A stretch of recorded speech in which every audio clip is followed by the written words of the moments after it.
So the questions for this lecture, there are 5 questions, and as usual, 5 marks for each question. So what is the climax of the story of the former prophets? We shall look at it after this. What is the turning point of the story of the former prophets? Question 3, what were the names of the divided kingdoms of Israel?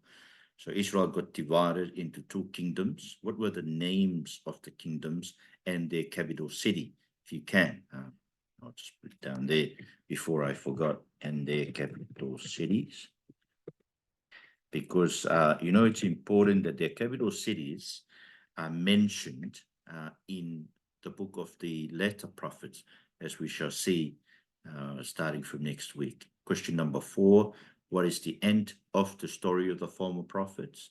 And then question number 5, which superpowers took the divided kingdoms into exile, and when did they go into exile? So I'm asking for the years, very important years that we've learned, that we should learn by heart in order to understand how the story of the Old Testament is related to world history. Now, this week, we're looking at the former prophets, that is the books of Joshua to 2 Kings, from a narrative point of view, or from a story point of view. I mentioned it before, every time you hear the word narrative, it just means story or talanoa, right? So any talanoa. So we're looking at the basic characteristics of any given story or any talanoa. Okay? So what are the basic story characteristics of any given story? Now, to think about maybe we can use the big story of the Bible, because that's what we've done in Unit 1. And I hope that most of you are familiar with this. There is a beginning of the story. So you think about the whole Bible. The beginning of the story is the story of creation in Genesis 1 and 2. And then the story flows through its plot, or the sequence of events of the story. So you think about the big story of the Bible. So it starts with the creation, then the fall, then of course the call of Abraham, and then Abraham begets Isaac. Through Isaac comes Jacob, and through Jacob the 12 tribes of Israel, and almost the rest of the Old Testament is the story of Israel. And then the hope of Israel is Jesus. So the climax of the story is what points us to the end of the story, and that is if you think about the whole story of the Bible, the climax of the story is the coming of Jesus. The Word became flesh. That's the climax of the story. The God himself, the God of the Old Testament, the God of creation, the God of the Exodus, the God who looked after Israel in the wilderness, that God became a human being and lived in Nazareth and ministered in Galilee. And then there is a turning point in the story where the story turns and starts going to the end. And I would like to suggest that the turning point of the big story of the whole Bible is the death, the resurrection, the ascension of Jesus. Because when Jesus ascends to the right hand of God and seated at the right hand of God, he fulfills, as we have seen in the past lecture, he fulfilled the promise to David that his offspring will be seated on his throne, and the throne of his offspring will last forever, and that is Jesus, seated at the right hand of God. And then the Holy Spirit is poured out to us on the day of Pentecost, and now the Holy Spirit is still with us. See, that's the turning point of the story. That's the point in which the story now turns to the end. We're told that's the beginning of the last days. And of course, the expectation is that now Jesus is seated at the right hand of God. He will return. He will return to judge the living and the dead. So that's the turning point of the big story of the Bible. And of course, there is an ending to the story. So the ending of the big story of the Bible, of course, comes from Revelation 21:22. After the judgment, when Jesus returns, there is the new creation. So the new heaven, new earth, and the new Jerusalem. So those are 5 basic characteristics of any given story. You think about any of the stories, that's the basic characteristics of it. Now, in the beginning of the story, there's usually a problem. that the story, the rest of the story, sets out to resolve at the end.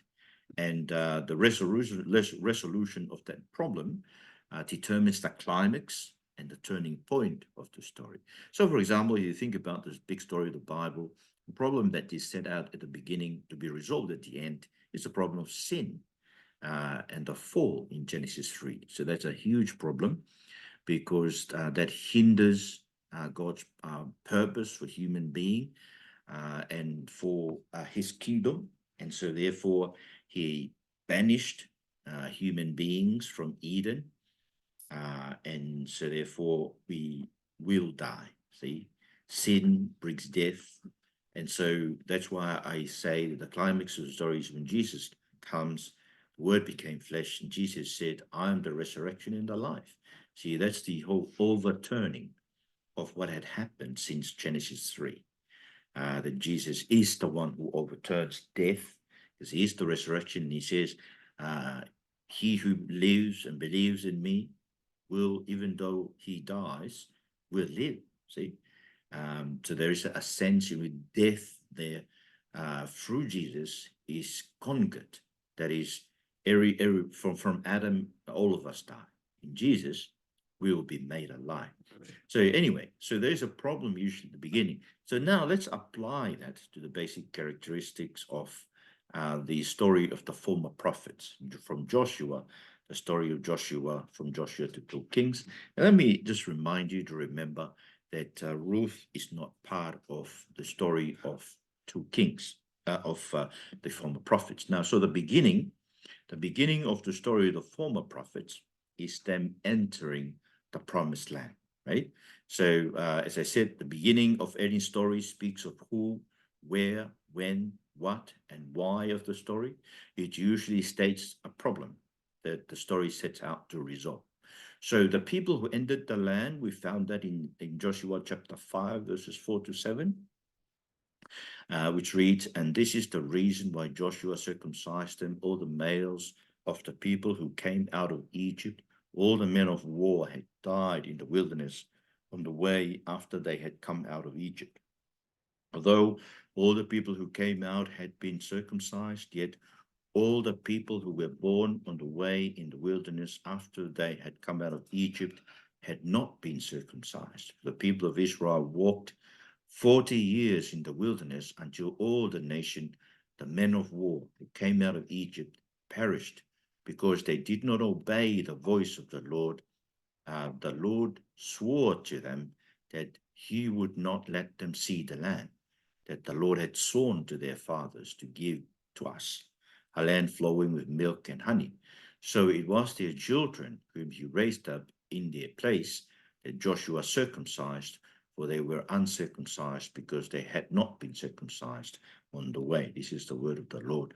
Thanks be to God. So you see that the generation people who entered the land are new people. They were the children of those who came from Egypt, except two people, and that is Joshua and Caleb. And here we're told the reason for them wandering in the wilderness, the reason why the whole generation died in the wilderness is this. Numbers 14, verses 30-38. Not one shall come into the land where I swore that I would make you dwell, except Caleb the son of Jephunneh and Joshua the son of Nun. But your little ones, who you said would become a prey, I will bring in, and they shall know the land that you have rejected. But as for you, your dead bodies shall fall in the wilderness, and your children shall be shepherds in the wilderness 40 years, and shall suffer for your faithlessness until the last of your dead bodies lies in the wilderness. According to the number of the days in which you spied out the land, 40 days, a year for each day, you shall bear your iniquity 40 years, and you shall know my displeasure. I, the Lord, have spoken. Surely this will I do. All this wicked generation who are gathered together against me in this wilderness, they shall come to a full end, and there they shall die. And the men whom Moses sent to spy out the land, who returned and made all the congregation crumble against him by bringing up a bad report about the land. The man who brought up a bad report of the land died by plague before the Lord. Of those men who went to spy out the land, only Joshua the son of Nun and Caleb the son of Jephunneh remained alive. This is the word of the Lord. Thanks be to God. Do you see, it was the bad report that came with those who spy out the land, and they died there right away, immediately after the Lord had spoken and said, look, none of you will enter the land. We will, you spy the land for 40 years, one day for each year. We will walk around this wilderness for 40 years until all of you died, except Joshua and Caleb. They're the only two from the spies who went to spy the land, whom the Lord said they will enter the land. And this is the reason why, we're given the reason why in Numbers 32, verses 11 to 12, why Joshua and Caleb entered the land. Surely none of the men who came out of Egypt from 20 years old and upward shall see the land that I swore to give Abraham, to Isaac, and to Jacob, because they have not wholly followed me. None except Caleb, the son of Jephunneh, the Kenizzite, and Joshua, the son of Nun, for they have wholly followed the Lord. This is the word of the Lord. Thanks be to God. So you see that they followed the Lord. They wholly followed the Lord, which means they obeyed. They trusted in the promise of God. They looked at the land and saw the giants living in there. They saw the huge people who were living in the land. And, the rest of the spies, they were discouraged, and they thought the Lord is taking. So they told the people that the Lord is taking them to the land to be killed by those people. But Joshua and Caleb were saying to them, no, the Lord has promised to give us this land. And if the Lord has promised us to give it, he will give it to us. See, that's the difference between them. So the people who entered the land, Joshua and Caleb, were people who trusted the word of the Lord, the promises of the Lord. See, that's the kind of people who entered the promised land here on earth. And that's the only kind of people who will enter the land of heaven. Because you see, that's how our relationship with God is expressed and is built up. It's through obedience to his word, right? Our relationship with the Lord is not a sentimental sort of relationship where it's kind of feeling, eerie, fiery sort of feelings, nothing like that. Our relationship with God is a relationship of us, his people, obeying, surrendering in obedience to him, but it's an obedience that is offered joyfully, because we rejoice in knowing the way of our Lord, and we really want to obey him. So that's the kind of people who will enter the land. This is in the beginning of the story. People like Joshua and Caleb, who followed the Lord wholeheartedly by surrendering themselves and trusting in the promises of God, even though they see with their eyes huge people living in the land, and probably, if to compare those people with their army and them, yes, the people are just too big for them. But it's not the battle is not won because of how strong our army is. The battle is always won because the Lord is with the army. Now, the land that we're going into at the beginning of the book of Joshua, here is what we're told about the land. Deuteronomy 11:24 to 28. Every place on which the sole of your foot treads shall be yours. Your territories shall be from the wilderness to the Lebanon, and from the river Euphrates to the Western Sea. The Western Sea is the Mediterranean Sea. The Euphrates River is the huge river in Iraq today. And no one shall be able to stand against you. The Lord your God will lay the fear of God and the dread of you on all the land that you shall dread, as he promised you. See, I'm setting before you today blessing and a curse. The blessing, if you obey the commandments of the Lord your God, whom I command you today, and the curse, if you do not obey the commandments of the Lord your God, turn aside from the way that I'm commanding you today, to go after other gods that you have not known. This is the word of the Lord. Thanks be to God. So the land is a land that will be blessed if they follow the word of the Lord, but there will be curses in the land if they follow other gods and stop following the words of God. See, idolatry in the church is that once the church stops following God, it's idolatry. Whatever God they still worship, for example, you think about the Methodist Church, they've stopped worshiping the God of the Bible because it's the God of the Bible who prohibits homosexuality and all those sort of things, right? For them to continue to say they're worshiping a God, it's an idol. It's a God of their own making. It's a God from their own mind.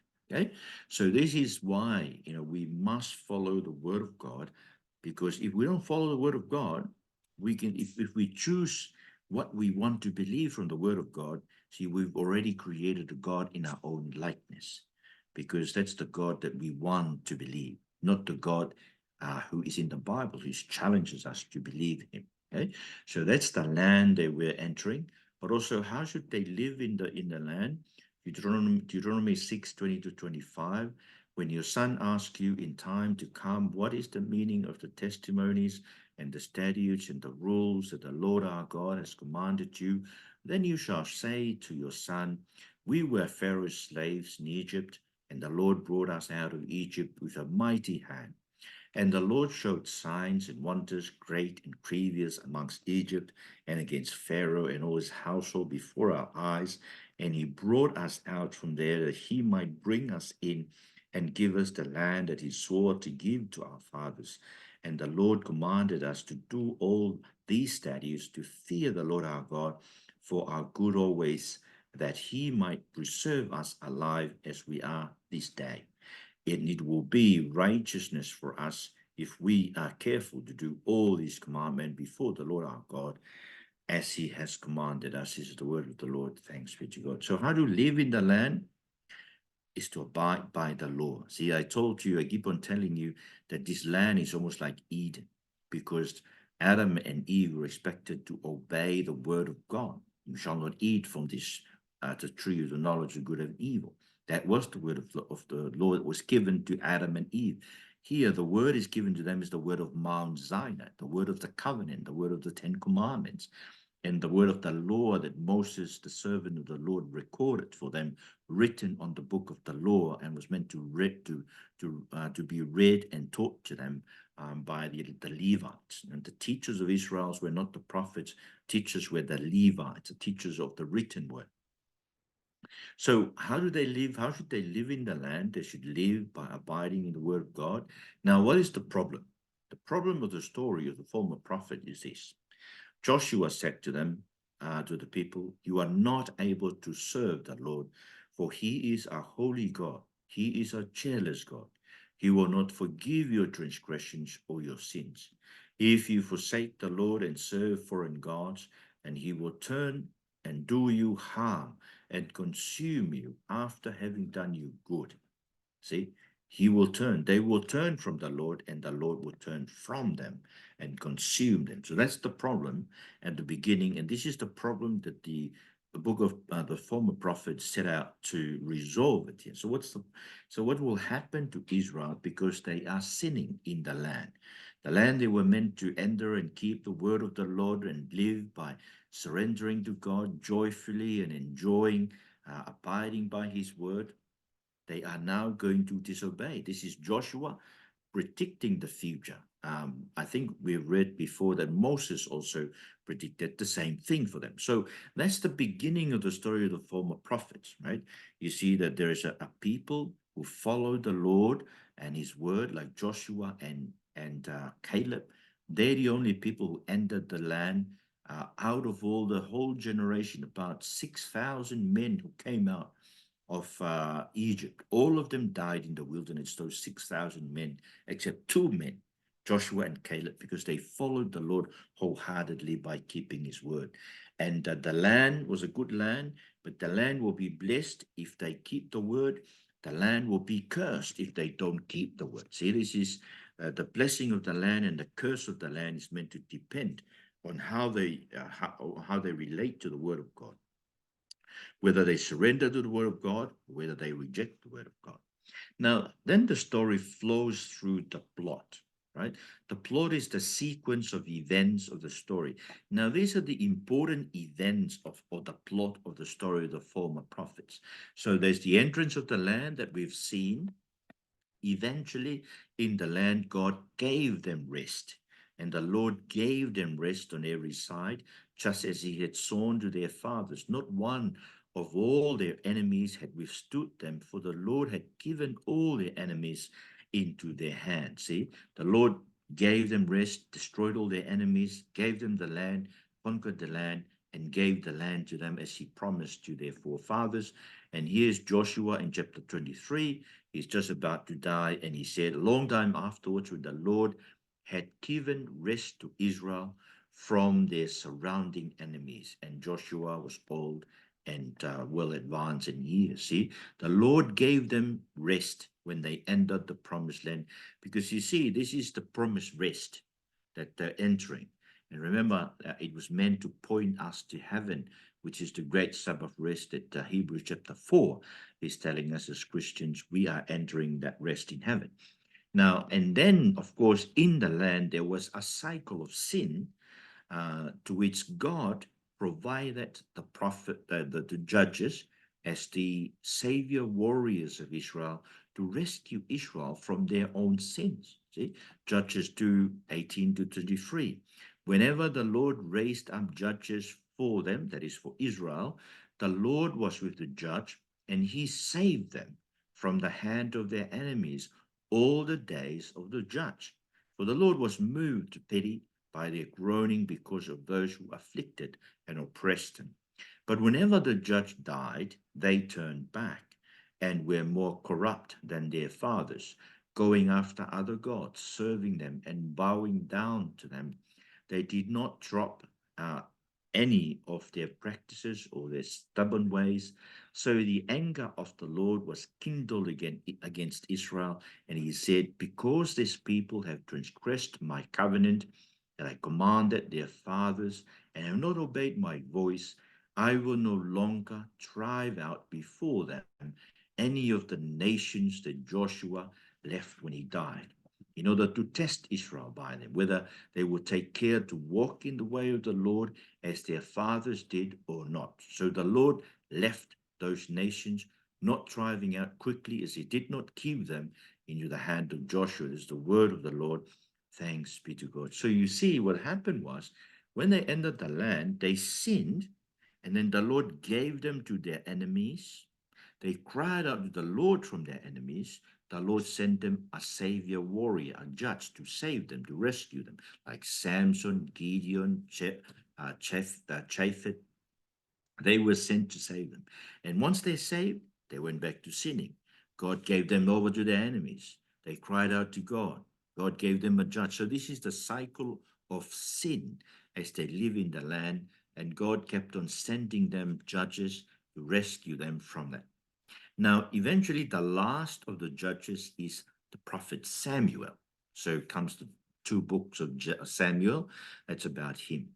And during Samuel's time, they demanded Samuel for a king. So this is 1 Samuel 8, verses 4 and 5. Then all the elders of Israel gathered together and came to Samuel in Ramah and said to him, behold, you are old, and your sons do not walk in your ways. Now appoint for us a king to judge us like all the nations. And then in verses 19 to 20, they continue on, they insist on their demand, but the people refused to obey the voice of Samuel, and they said, no, but there shall be a king over us, that we also may be like the nations, and that our king may judge us and go out before us and fight our battles. This is the word of the Lord. Thanks be to God. So this is one of the spectacular sins of Israel. Demanding a king means they're rejecting God as their king, the Lord as their king.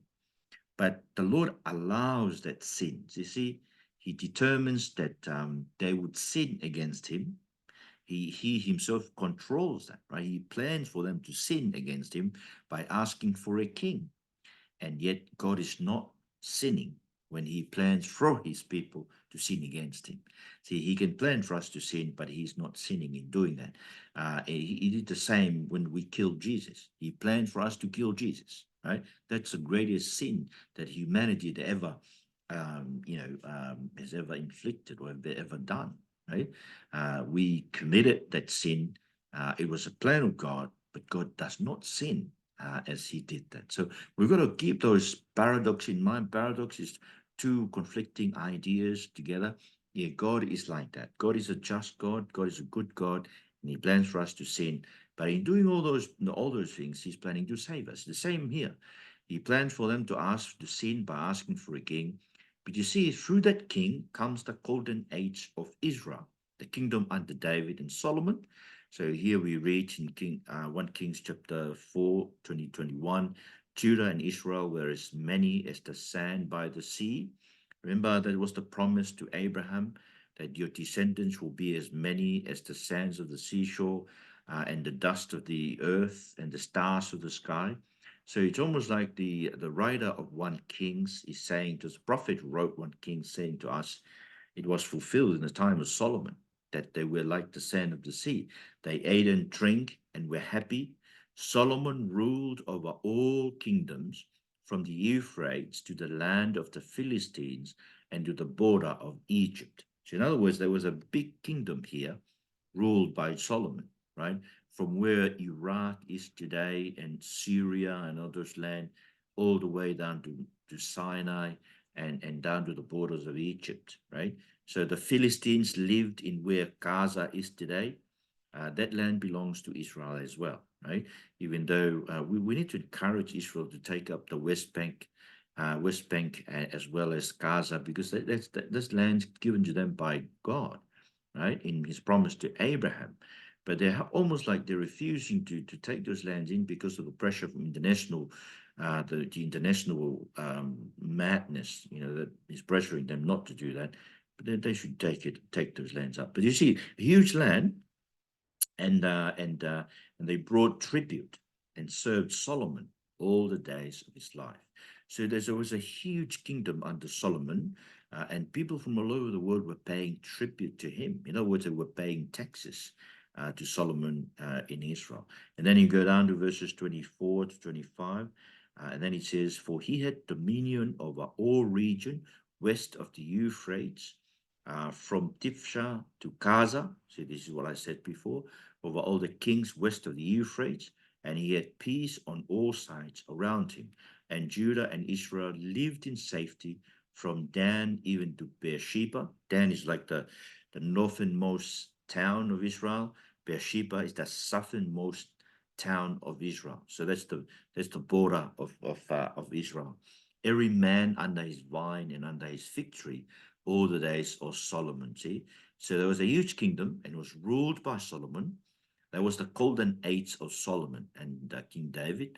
And of course, I think we saw last week there was no enemies they coming. And then they built the temple. See, it was like the highlight of the time of David and Solomon is that they built the temple because now God is going to dwell within God's people. He's been moving around with them in tent in the wilderness for 40 years, and he's been living in tent even in the land because he's not a God to be to kind of bound into a house, and that's why he almost like refused David to build him a house because he's never asked for a house. Okay?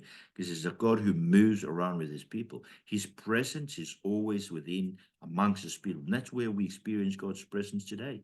Where two or three gather in my name, I will be there. See, he promised to be with us when we gather in church. And therefore, it's the presence of his people that's where he is, and where he dwells. That's why we are called the temple of God. We, the people of God, right?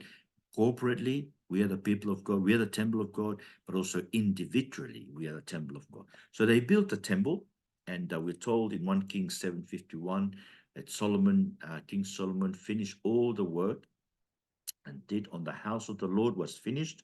And Solomon brought in the things that David his father had dedicated, the silver, the gold, and the vessels, and stored them in the treasuries of the house of the Lord. This is the word of the Lord. Thanks be to God. And then the Lord himself confirmed to him, to Solomon, that his name will be put in this house. So the Lord said,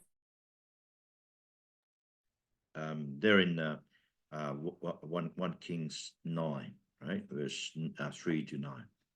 And the Lord said to him, this is to Solomon, I have heard your prayer and your plea, which you have made before me. I have consecrated this house. That is, he's talking about the temple, the only house built by a human being that God decided to consecrate and to put his name on. I have consecrated this house that you have built by putting my name there forever. See, only the houses that Solomon built. They built a second temple, but the Lord didn't say anything like what he said to Solomon, to that house. So that house was built, but God didn't promise to dwell. And that's the second temple that was destroyed by the Romans in the year 70 AD. But this is Solomon's temple, and the Lord promised that he'll put his name there forever. My eyes and my heart will be there for all time. And as for you, now he's talking to Solomon now, if you will walk before me as David your father walked with integrity of heart and uprightness, doing according to all that I have commanded you, and keeping my statutes and my rules, then I will establish your royal throne over Israel forever, as I promised David your father, saying, you shall not lack a man on the throne of Israel. But if you turn aside from following me, you or your children, and do not keep my commandments and my statutes that I have set before you, but go and serve other gods and worship them, then I will cut off Israel from the land that I've given them, and the house that I've consecrated for my name I will cast out of my sight. And Israel will become a proverb and a byword amongst all peoples. And this house will become a heap of ruins. Everyone passing by it will be astonished and will hiss, and they will say, why has the Lord done thus to this land and to this house? And they will say, because they abandoned the Lord their God, who brought their fathers out of the land of Egypt, and laid hold on other gods, and worshipped them, and served them. Therefore, the Lord had brought all this disaster on them. This is the word of the Lord.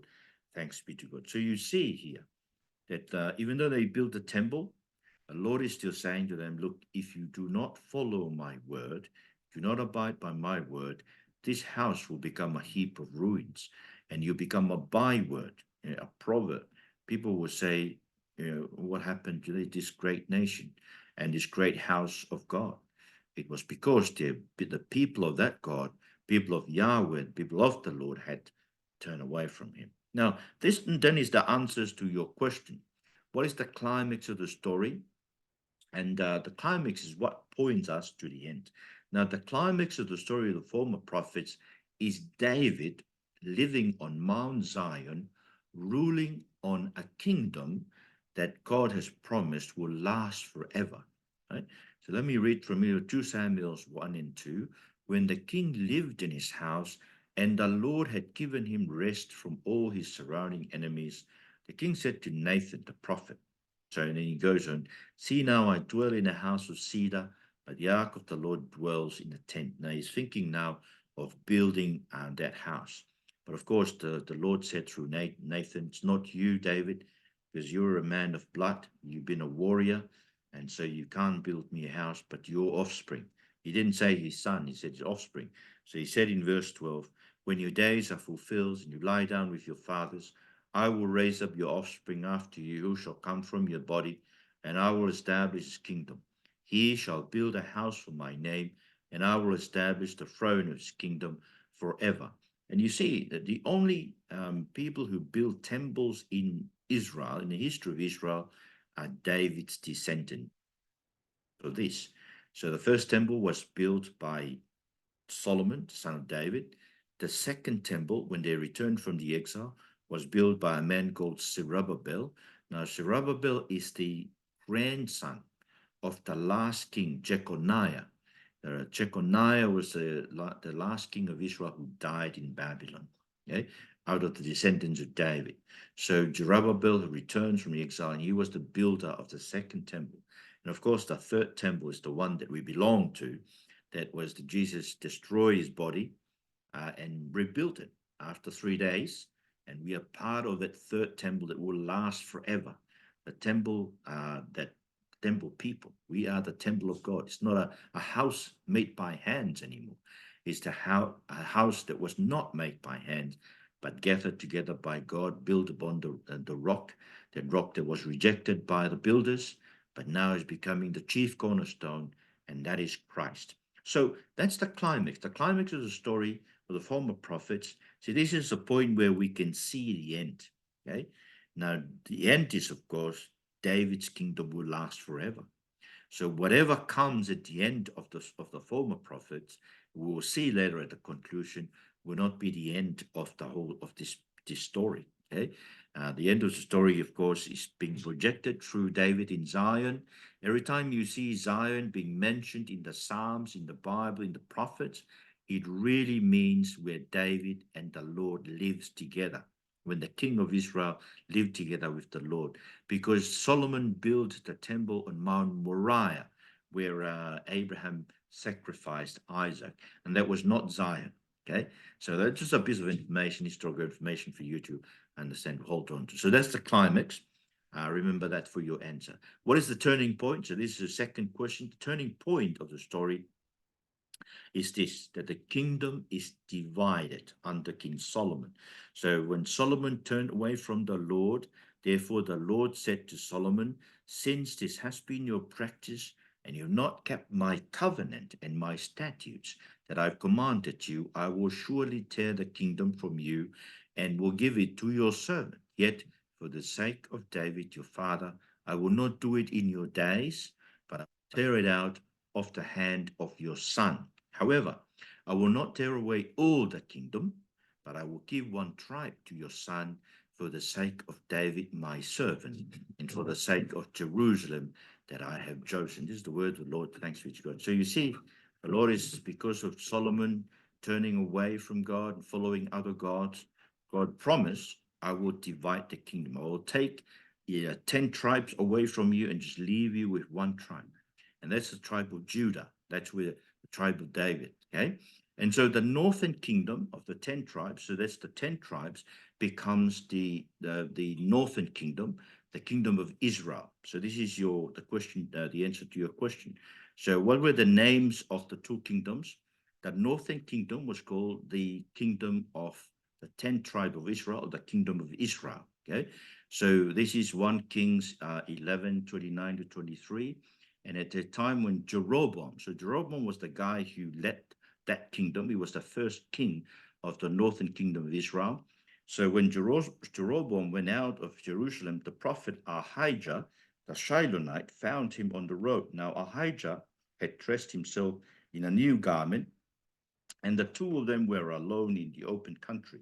Then Ahijah laid hold of the new garment that was on him and tore it into 12 pieces. And he said to Jeroboam, take for yourself 10 pieces, for thus says the Lord, the God of Israel, behold, I'm about to tear the kingdom from the hand of Solomon and will give you 10 tribes, but he shall have one tribe for the sake of my servant David and for the sake of Jerusalem, the city that I have chosen out of all the tribes of Israel. So here's Jeroboam, the first king of the kingdom of Israel, the northern kingdom. The capital city of that kingdom was Samaria. Yes, Samaria. And he's given 10 tribes, one tribe to David. Remember, the other tribe was the Levites. They were not part of the those who inherit any land, because their inheritance was the Lord. So that's completed the 12th tribe. So that's why it's only 11 tribes that are accounted for here. 10 tribes were given to Jeroboam. Only one tribe remained to David. Okay. And then the southern kingdom, the kingdom of David, was called Judah. Jerusalem is his capital city. And here it is, nevertheless, I will not take the whole kingdom out of his hand. So he's talking to Jeroboam, but he's talking to Jeroboam about Solomon. But I will make him ruler all the days of his life for the sake of David, my servant, whom I chose, who kept my commandments and my statutes. But I will take the kingdom out of his son's hand and will give it to you 10 tribes. Yet to his son I will give one tribe, David, my servant, may always have a lamb before me in Jerusalem, the city where I have chosen to put my name. And I will take you, and you shall reign over all that your soul desires, and you shall be the king over Israel. So that's Jeroboam, king over Israel, and he's reigning over 10 tribes, the kingdom of Israel, and only one tribe belongs to the kingdom of Judah, to David. And when all Israel heard that Jeroboam had returned, they sent and called him to the assembly and made him king over Israel. There was none that followed the house of David, but the tribe of Judah only. So this is the turning point. Two kingdoms. Northern kingdom belongs to King Jeroboam, and it's called the kingdom of Israel. The capital city is Samaria. Southern kingdom is called the kingdom of Judah. Capital city is Jerusalem, and it still belonged to David and his descendants. After Solomon came his son, was King Rehoboam. He was the guy during his time was this division. Now, well, then the ending of the story. Then the end determines the nature of the story, whether the story is a tragedy that is ending in death and destruction and hopelessness, or an epic. An epic is a story ending in all people living happily ever after, Snow White and that sort of story, or a comedy, right? A comedy is a story ending in laughter, right? I think most of us we tell in Tongan, we like to tell comedy, right? We want to always tell stories that end up in laughter. But you see, you think about the story of the former prophets, it's a tragedy, all right? It's a tragedy because at the end they all was destroyed. See, the ending of the story is that the northern kingdom went into Assyrian exile in 722 BC. And this is the account of what happened to Kings 17, 13 to 23. Yet the Lord warned Israel and Judah by every prophet and every seer, saying, turn from your evil ways and keep my commandments and my statutes in accordance with all the law that I commanded your fathers and that I sent to you by my servants, the prophets.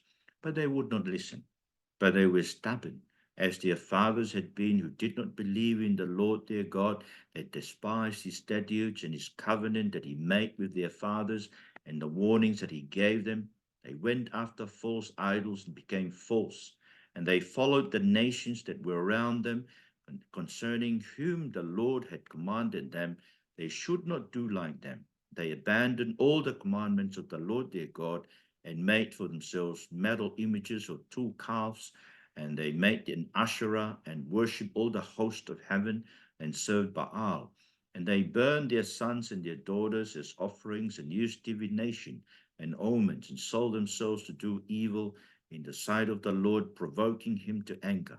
Therefore the Lord was angry with Israel and removed them out of his sight. None was left but the tribe of Judah only. So he's talking about the southern kingdom. Judah also did not keep the commandments of the Lord their God, but walked in the custom that Israel had introduced.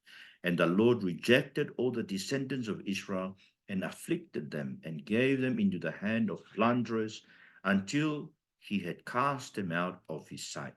When he had torn Israel from the house of David, they made Jeroboam the son of Nebat king, and Jeroboam drove Israel from following the Lord and made them commit great sin.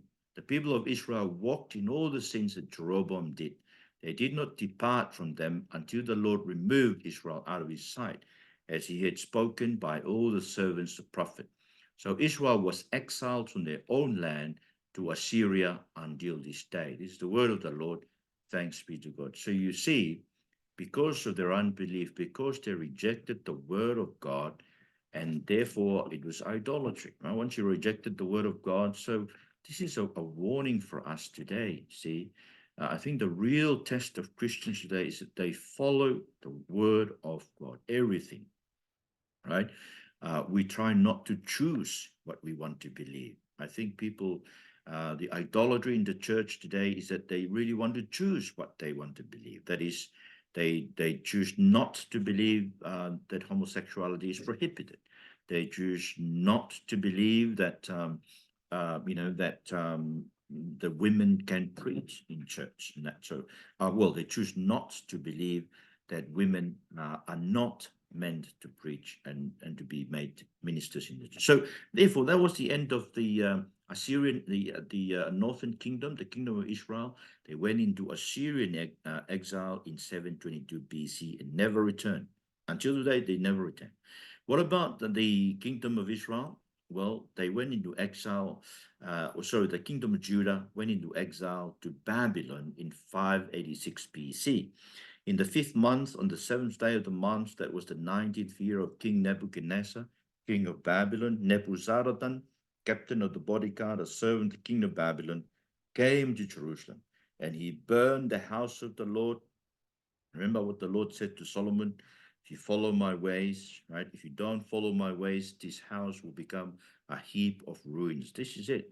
The Lord's words fulfilled through Nebuzaradan, the captain of the bodyguard and servant, the king of Babylon. He burned the temple and the king's house and all the houses of Jerusalem.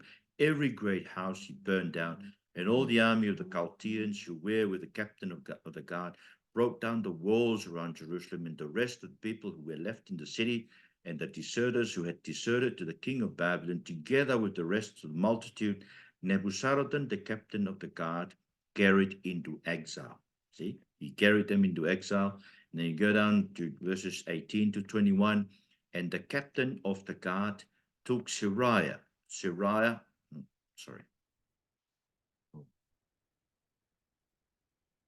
guys, I lost my thing. Let me go back and I must have pressed something. Oops. Here we go.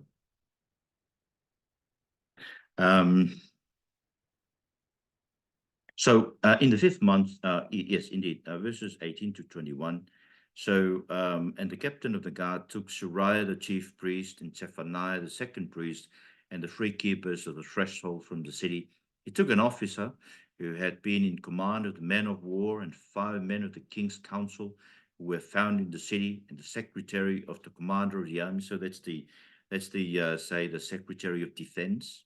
He took them. He took the 2 priests, our 2 high priests, and mustered the people of the land, 60 men of the people of the land who were found in the city, must have been the leaders of the people. And Nebuzaradan, the captain of the guard, took them and brought them to the king of Babylon at Riblah. And the king of Babylon struck them down and put them to death at Riblah in the land of Judah, of Hamath. So Judah was taken into exile out of his land. And then let me read you the very last verses of the former prophets. These are the very last verses of 2 Kings.